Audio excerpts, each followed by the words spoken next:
Dan, we've seen that, in the Australian Central contracts, that Cameron Green has been offered a national contract by the Yep. cricketing board for the 2021-2022 season. The board has Yep. also trimmed the list from 20, to 17 for the upcoming season, which means that, we do not have the likes of Matthew Wade, Travis Head, Will Pucowski, Joe Burns, Mitchell Marsh, Stoinis. They've all missed out. So what do you think Yep. of this? And, I would say, has the Cricket Australia been justified, in trimming these, players from the list? Absolutely, they're dead weight. All of them, dead weight. I mean, unless you're not performing, you're not getting a contract. It's that simple. And, we're just going to need Cameron Green anyway for the Ashes. We don't need, like, anyone else. We just need Greenie. Yeah. Maybe a keeper, I mean, just Cameron Green and a keeper and we're good. What can he not do? What can Cam Green not do? I haven't seen him keep yet. I mean, it's very hard to bowl and keep. So let's give him a keeper now. If he can do a stint as a wicket keeper, then I'm sold on him as a complete package. But like you look at the guys that missed out. Pucowski, he was injured, so he doesn't get a contract. Yeah. Stoinis not consistent enough. Burns, he's done. Wade is done. Look, even Travis Head missed out, and he had a great Sheffield Shield season, but he's still got a problem outside off stump. He's got to solve that at international level. Yeah. There's plenty of other good cricketers who missed out. Darcy Short missed out. Mitchell Marsh. First time we haven't got a Marsh with an Australian cricketing contract as well. Michael Nisser missed out, and I mean over the season, I mean COVID's obviously had an effect on that. But when it comes to the Ashes, you're going to see a lot of rotation anyway. Yeah. You'll see the pace bowlers rotated. You'll see the likes of Barrendorf, Patterson, Riley Meredith, making an appearance across the Ashes series. So you'll see that rotation there. I mean, just because they don't have a contract doesn't mean they're not going to be playing. It just means they're not performing right now. Absolutely. Spot on. Pranavesh, what do you think of this? And Nikhil, then I'll end with you. Yeah, I mean, honestly, I haven't found it completely, but I'm a bit surprised that Travis Head and few other players have not been included, right? So Yeah. I think Dan had this best say. But a quick question after Nikhil answers on the same Australian subject to Dan is that Dan, I mean, there have been reports saying that Steve Smith has expressed desire to return to captaincy. If you are the selector, would you hand over the captaincy? And that's an interesting conversation, but he can't be captain anymore. That's it. He's done. I mean, after Tim Payne goes, I think the next captain will be Travis Head over Pat Cummins. I don't see a fast bowler being a captain of Australia. It just won't happen, not in this lifetime. It's too much to do. It's kind of like having Dhoni or like the last sort of notable fast bowler we had as an international captain was Andrew Flintoff. Yeah. And look what happened there. He got belted 5-0. You're forgetting one name. The fast bowler. Who's that? You're talking about Andrew Flintoff. It wasn't Flintoff. It was Stuart Broad. That's the set man.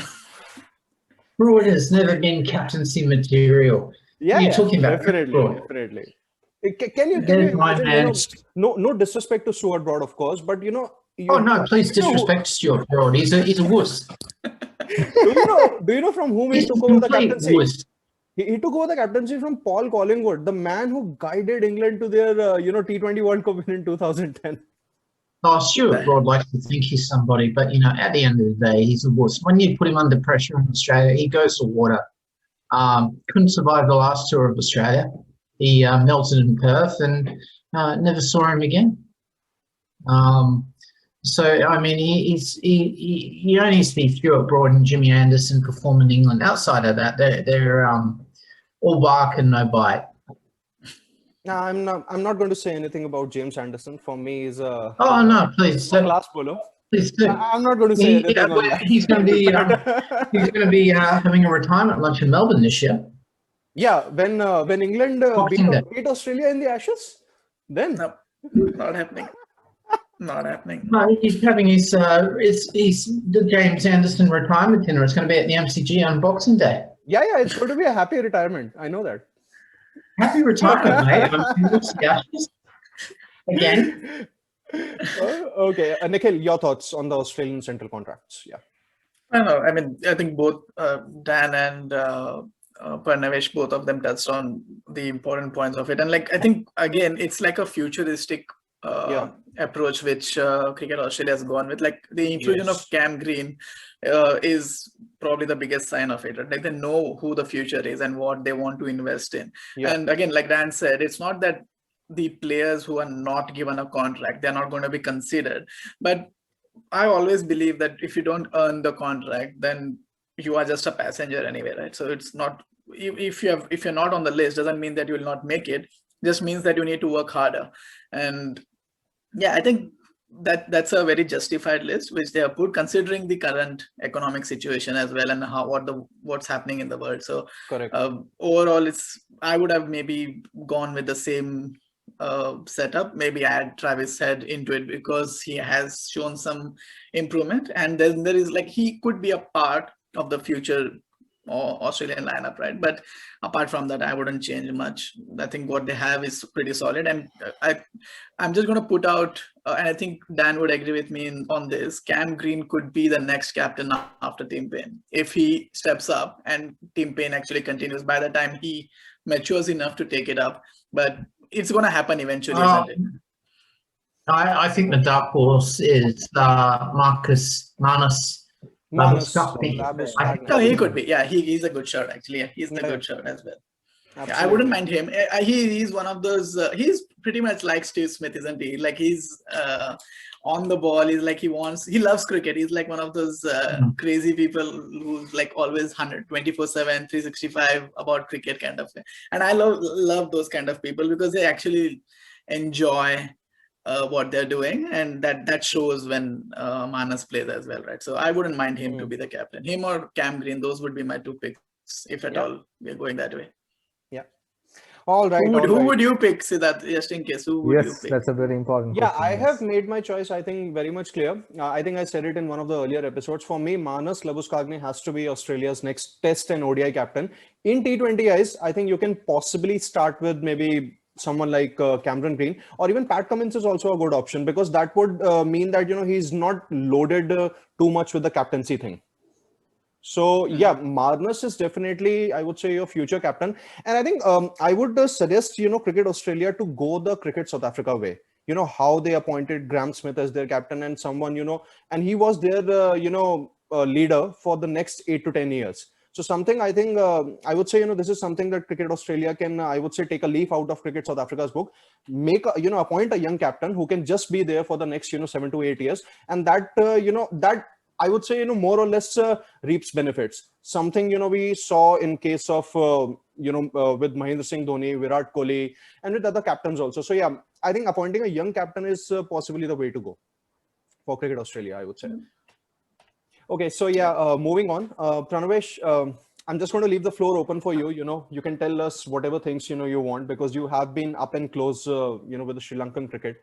So my question to you is that, since I would say since the 2014 World T20 or the 2015 World Cup in Australia, there haven't been those big wins that Sri Lanka have been a part of.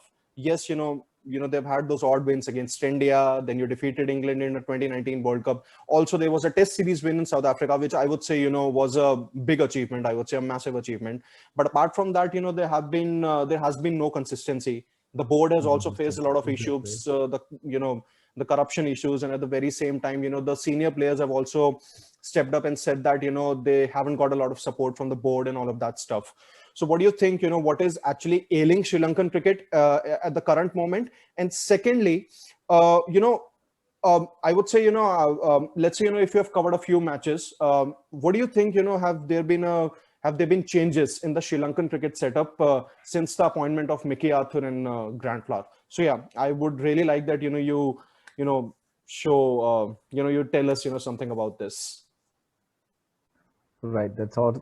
That also lands me in a bit of a spot, but yeah, to tackle it, we are going through an administrative crisis, right? I mean, all cricket boards have their own share of problems, but here we have got a rotten piece of crap administration, and now of course it's being headed by a reputed professor. But I think where we are hopeful of a change is where there are certain intellectuals and respected educated people try to take over the board. So in terms of administration, there we are hopeful of a change there that can turn around the fortunes.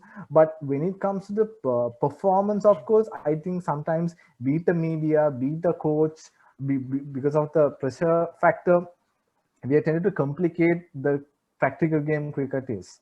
Right? Of course, we have been talking for ages now. We are in the middle of transition. That's bullshit for me. It's high time you get on with you return to the winning ways we were. And so it starts with the administrative body. Place the right set of people there. We have got enough of vote buying problem here. Clubs trying to come into the picture when India has a better first class system, or the club system for that matter. Yeah. And for performance, of course, there is Kumar, Mahela, and Chaminda was after a bit of a confrontation with the club. With the board. He has now He has now joined the team. But I would say, for that matter, in terms of former players joining to mentor and consult and coach, we are in the right direction. But I think without heavily being dependent on them, we got to deploy rather our own skills, right? Is ultimately how we go and express ourselves, 11 of us in the middle. So let alone the former players who are trying to help us first fix the administrative virus that has been haunting for a long time, and then I think that would in a way result or impact how the performance changes. So we Is have there to enough talent there though? Is there enough talent in the team right now? Yes, there is. Is it is it underperformance, or is it just that they even on their best day they're not there yet because of whatever has happened so far with the bad administration? Is it that the team is either is the team underperforming, or is it a result of lack of management and lack of good players? It's a mix of both, Nikhil. We do have good players, right? I mean, we do have a very good guy called Dimut Karunaratne who registered his maiden century. There's an Angelo Matthews, but indiscipline has struck the team bad. I mean, I'm not bothered at all in exposing this. We have a man who killed an innocent man, Kusal Mendes. You might have heard of this. Yeah, what definitely. kind of discipline is that, right? And the Dhanushka Gunatilaka, a southpaw, was caught for the second or third time for getting into a brawl. So that kind of indiscipline cannot be tolerated, and you need to put that into your place. So it is an indiscipline impacting performance, at the same time underperformance and administrative woes as well. So we are a good team. We had our own heydays and the glorious moments.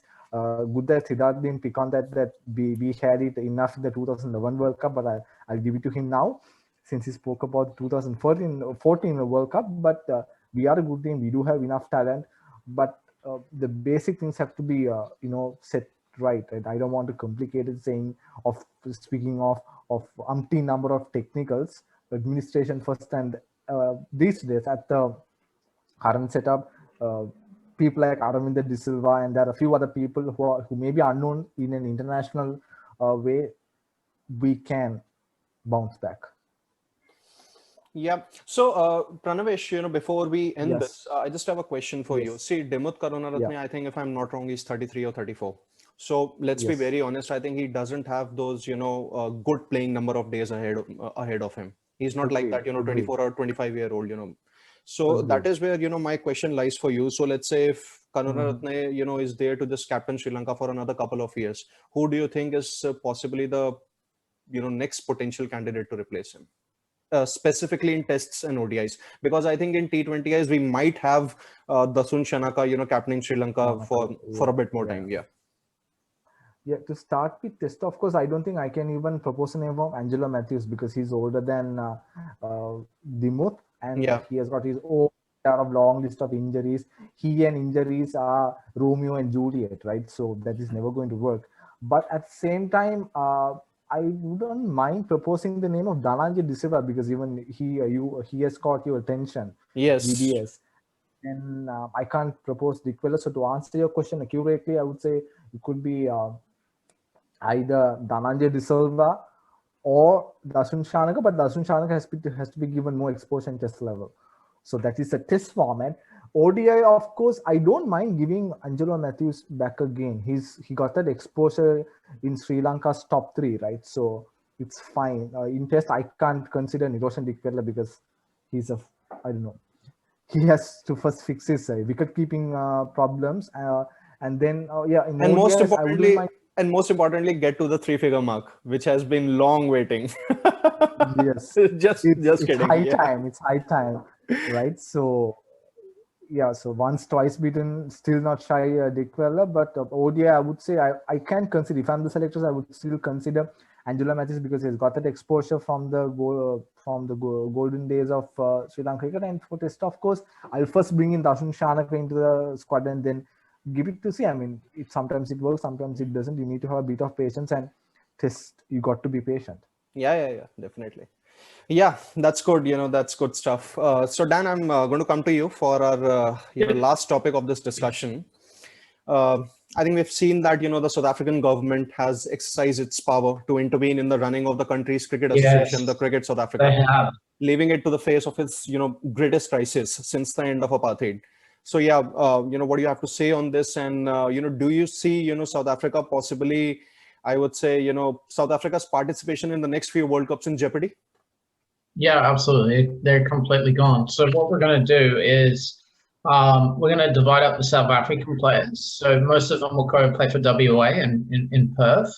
There'll be a couple of guys who'll play for England, and then maybe 1 or 2 for New Zealand here or there. So we'll divide them up that way. But as a cricketing team, they're completely gone. They're just so gone. It's not funny. I mean, we'll see a few retirements. Maybe Quinton de Kock could come open the batting for Australia. But yeah, unfortunately, they're gone. They'll go the way of Zimbabwe, unfortunately. Nikhil, your thoughts? Yeah, I'm going to sound very optimistic, and that's just only because I like some of those players, right? I want them to not go away and not play at the top level. But are they allowed to play T20 leagues if they're not registered with the national? I think that depends upon I'm sure the NOCs, if the board can or let's say if the cricket the government intervenes. I think it actually depends upon whether you're going to get those NOCs or not to participate in the. No, they actually sorry to interrupt you there, Sid. They actually can't play they actually can't. for South Africa. Okay. So the ruling is, if the government's involved in the cricketing body there, the cricket board, then they're going to get deregistered. So we won't see South Africa at an international tournament for some time. No.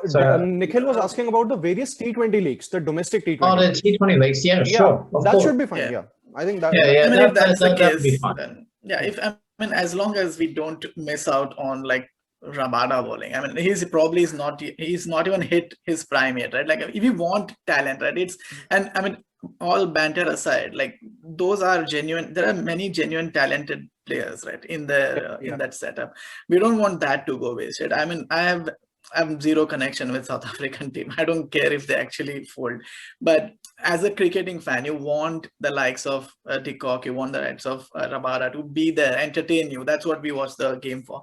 So as long as they're playing T20, I mean, I want to be optimistic, and because we have watched them for 20, 30 years, like whatever that time frame being, we have watched them for so long that it's like a normalcy thing that we know South Africa is one of the teams. They're going to choke in the World Cup. We are going to make jokes. That's fun. But if you take that away from us, then it probably hurts. But yeah, again, if there is an issue, it's an internal issue. We can't do anything about it.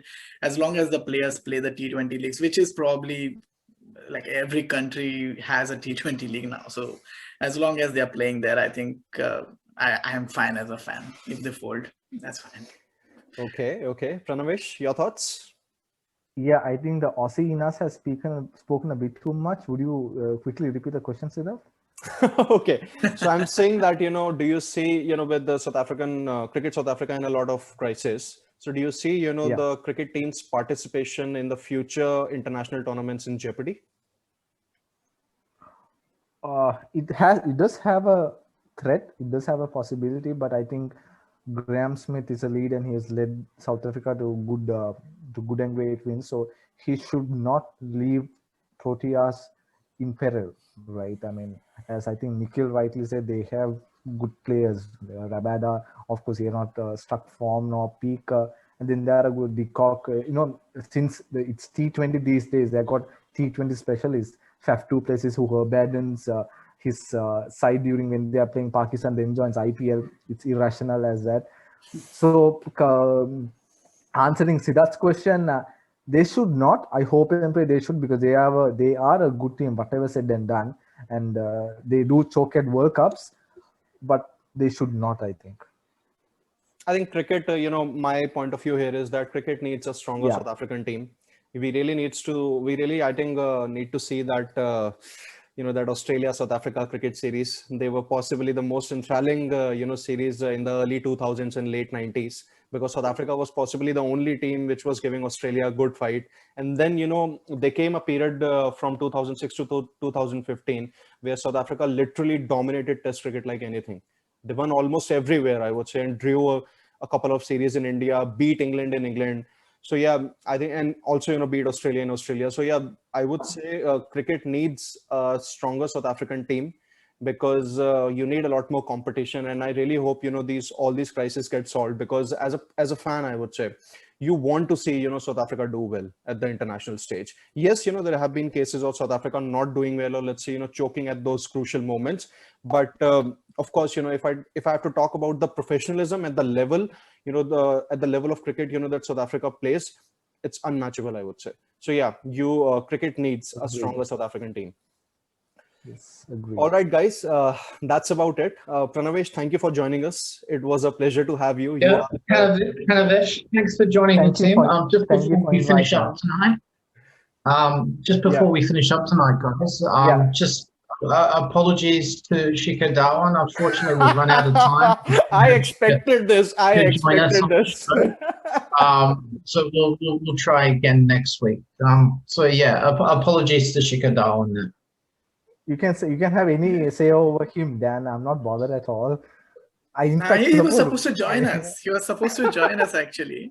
Just that we couldn't arrange we've run out of communication. So we've had you on the show. Unfortunately, we don't have time for Shikhar Dhawan. We made the right choice, though. We made the right choice. Pranavesh added more value. So we'll get Shikhar Dhawan some other day. That's okay. He'll understand. Thanks, mate. Thanks, Pranavesh. You were our first guest, and I think it's an honor to have you. It's a pleasure to have you. Oh. And hopefully, we'll have you a few more episodes in the future. That's a very I don't know whether this is a terrible overestimation or a generous overestimation, but thank you, boys. I mean, it was no, but and before we log off, Pranavesh, just to remind you that India won the 2011 World Cup by beating Sri Lanka. I just wanted to tell you.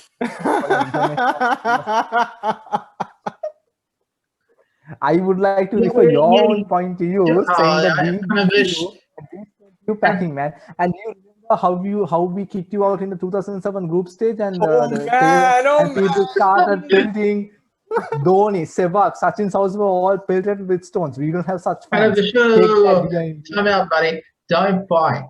The thing is, don't bite. He sounds like a Kiwi supporter. Said, "Oh, we won a World Cup. One World Cup at home. One. 10 years ago. 10 years ago. Yeah. All right, guys. Yeah. Okay. At least you won your World Cup. At least you won. You didn't have to tie to win it, and you didn't have to be at home to win it. Two World Cups, you're saying. We're just going to talk about the one. Yeah. All right, guys. So thank you for joining us. Thank you. Yeah. Again. Yeah. And do subscribe. Guys, again, apologies to Shikhar. We'll have you next week. Okay. It's enough of harping over him. Yeah. It's enough. Do subscribe to our channel, Cricket Spectacle, for future shows on cricket. And until then, it's goodbye. All right. Don't forget, tell your mum, tell your dad, tell your sisters, your brothers, everyone, your neighbours. Subscribe to Cricket Spectacle on the link below, and you'll get to see Shikhar Dhawan kick the Shikhar out of Nikhil for not supporting Shikhar Dhawan. Yep. That's what we are going to come here for someday. Yep. Someday.